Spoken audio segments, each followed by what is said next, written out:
Hi everyone, so welcome back to another video. So in today's video, this is today's third video, and we're going to go over Maggie. Now, she is the best Walking Dead monster. She's I don't say a must-have because you gotta spend 290 euros to have her. However, she is definitely worth those money, and yeah. So with that being said, let's go over to the skill sheet of this monster. So, first of all, I want to talk about this monster's stats. He has a life stat of 142,356, which is pretty low. She has a power stat of 10,505, which is started with a Cherub Cupid. However, this monster is not an attacker, so you don't really need to worry about the power stat. And last but not least, you have a speed stat of 8,866, which is the highest speed stat in the game. Now, this monster is a support monster, so keep that in mind, but you're faster than Carol, you're faster than Kanan 11, and any single monster in the game so far. And I don't think we're going to be seeing a monster this fast, this soon as well. So yeah. With that being said, let's go over to the trait. She has a rank 0 survivor, which means undead hater, immune to fear, and hardened. This solid drill, but this monster isn't. This monster isn't an attacker, so you don't really need the undead hater. However, at rank 1, she gets an insane trait, which is immune to torture. Immune to torture as a trait can make a monster meta by itself. However, at rank 3, you also get immune to control, which is also very good. You know, we have control monsters, we have pretty much like every monster can apply fear nowadays. We have, there's, what's his name? There's Heyman, there's Lamuna, there's like Uriel can apply control, there's Steady Bomb, there's Raris, there's so many monsters that can apply control, so yeah, it's a pretty good trait. At rank 4 you get area damage reduction, which is, I mean, not bad to have, but also not good. And at rank 5 you get Status Caster Area Evasion. This automatically makes the monster meta, like the trait itself is out of mind, insane, whatever you want to say. It's just so good. The trait is just so mind-blowing. You're immune to tortures, which is one of the most dominant mechanics in the meta right now, tortures. You're immune to control, which is also pretty dominant. And you have area evasion, plus survivor. So, let's just comprehend how powerful this monster is. With that being said, she can hold the relics, the staff, and the amulet, which is also even better. As an amulet, you can hold like Anlarian's amulet to heal and apply part of Fubu shield, while with staff you can run like Merc staff or the diamond staff, whatever is it called, like Master Masher staff or something like that, which are good for recovering stamina, which is insane. She's in the exclusive book again. There's a lot of good exclusive books monsters, so it doesn't really fulfill anything. She's in Zoomorph, but Zoomorph is not used anywhere. And she's in Female, which is also like full of good monsters. So she doesn't really fulfill a big role. She's in the Earth element, which is also filled by good monsters. We have Atum, we have Uriel, there's a ton more, so yeah. With that said, let's go over the skill set. So you start off with the skill Family First, which deals low earth damage to an enemy. It's a 0 cooldown, 0 stamina skill, which deals 20 damage. Then you have Southern Hospitality, which removes negative effects from an ally, 0 stamina, 0 cooldown. This is actually pretty good. You're removing negatives, 0 cooldown, and 0 stamina. Like, you don't need to worry about anything, you can just spam this skill on whoever ally you need. You're probably not gonna do it on yourself since you're immune to pretty much everything. You're probably gonna do that either on your attacker or your tank or whatever. So yeah, that's a pretty good skill. Then at tier 1 you get Perfect Stab, which deals low earth damage to an enemy, removes positive effects from one enemy, and requires cooldown. 1 shot cooldown, 28 stamina, skill that removes positives. You don't need it, honestly. Like, no, okay. At rank 0 probably you could need it, but not that much. With that said, next we have Herschel's Wisdom, which removes tortures from an ally and heals the ally by 30%. Torture removal is nice, the healing is also pretty nice, but it's not a very phenomenal skill.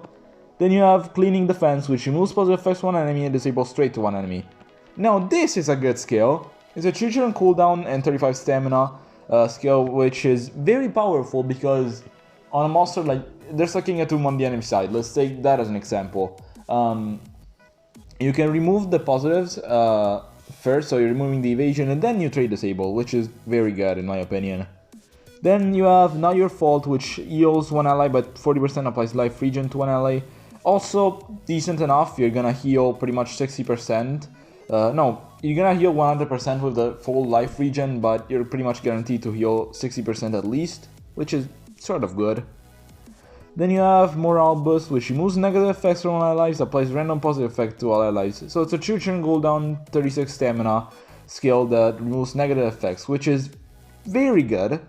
Now, it's not as good as the next one, which removes negative effects from all allies, applies torture immunity, and control immunity to all allies. So, if the fact that you have torture immunity and control immunity wasn't enough, you can also apply it on your allies, while removing negative effects. This skill is mind-blowingly good as a negative effect removal skill. The immune to torture is just so nice. And you're also removing negative effects on top of that. So as a rank 1 monster, this actually is pretty decent, but she doesn't shine as much. There's monsters that are way better than her are rank 1, so rank 0. So you shouldn't buy her, in my opinion, a rank 0. So with that said, yeah, a rank 0 you probably run Clean Defense, Morale Boost, Survivor's Tales, and either Not Your Fault or Perfect Stab. With that being said, let's go to the tier 4 skills. Now you get the next two skills at rank 1. So you have Crush Resistance, which deals more earth damage to an enemy and disables straight to an enemy and gives 1 return to itself. This is one hella good of a skill. I love this skill so much because you're removing you're removing trait and giving an extra turn. So there's like it could be a Megataunt, no, not a Megataunt, like a Taunt Dodge area team. You can disable trait on one monster, then to another monster, kind of like Shadownia, and it's a pretty powerful skill in my opinion. So definitely a skill you want to run. 2-turn cooldown, 42 stamina. Yeah, I really like the skill. So yeah. Then you have Upper Hand, which removes positive effects from an enemy. Removes positive effects from all enemies and applies evasion to all allies. This is also a very powerful skill. The PR on the enemy side, you can do like Crush Resistant, then Upper Hand. You're removing trait, then removing positives and applying evasion to your allies. That's so good. The area evasion is also like it's pretty nice on some monsters. Back then, Slumster was meta just because of the area evasion, like for the skill, I mean. So yeah, it's very good. Then a level 115 you get Leadership Training, which is a crazy good effect skill. Removes negative effects from all allies, heals all allies by 50%. So a half life heal, which is, my god, it's so freaking good. And also you're applying a random positive effects, which could be it could be an evasion, could be anticipation, could be pierce, could be cold blood. Could also be immune to daze, but it doesn't matter. You have very good other stuff to apply, so yeah. It's such a broken skill. There's a 3-turn cooldown, 46 stamina skill. And the fact that this monster has 3 area negative effect removal is just so mind-blowing. You can remove negatives and apply random positives. You can heal, you can apply torture immunity, control immunity, all while removing negative effects, which is so darn good. And then last but not least, you have Hilltop Soaps, which activates all cooldowns to an enemy, applies shock to an enemy and life regen to all allies. Wow, this monster is insane. So you also have a single denial skill, and it's not like control or anything.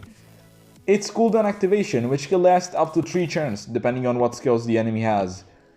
It's so broken. This monster is just so darn broken. Even removing the trait, the skill set itself is very powerful.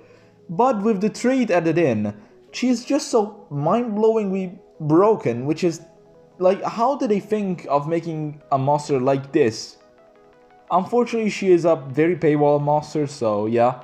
And there's so many ways you can run this monster. You could run her as a full-on trait disable monster, so you could run Crush Resistant, Cleaning Defense, and probably Leadership Training and Upper Hand. You could run Survivor's Tales instead of Upper Hand. You could run Hilltop Soaps instead of any other skill.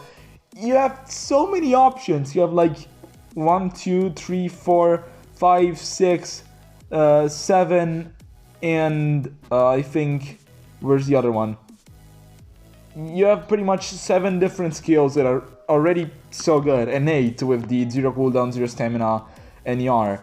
You have 8 different skills that you could choose from. There's so much you can do with this monster. You can run her as like partially denier / cursor.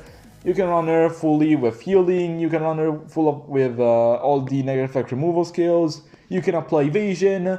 Plus the trait is so broken, like she is so darn powerful. And I think I'm explaining this pretty well. So, do I think she's worth buying at rank 5? For 300 bucks? Not really, but if you have the money, this is the monster you want. I don't think they're gonna release her moving on, or at least it'll take that like, I'd say if they end up releasing this monster again, it'll take like in 3 years, they'll probably do it. So yeah, it won't be, let's say it won't be the next thing they do, that's for sure. But she's just so mind-blowingly powerful, and yeah, so you really want to get this monster if you get her at rank 5 at least, but also rank 2 is fine, she has a good skill set. Even rank 1, it's pretty good. However, she shines the most at rank 5 with the full-on broken trait, full-on broken skill set and everything. But if you have, if you can buy only a rank 0, I actually recommend buying, again, Daryl, which is the best option for a rank 0. So with that being said, I hope you enjoyed this video. I definitely did, because this monster is so darn broken. And with that being said, I hope you enjoyed again, and I'll see you guys in the next one. Bye!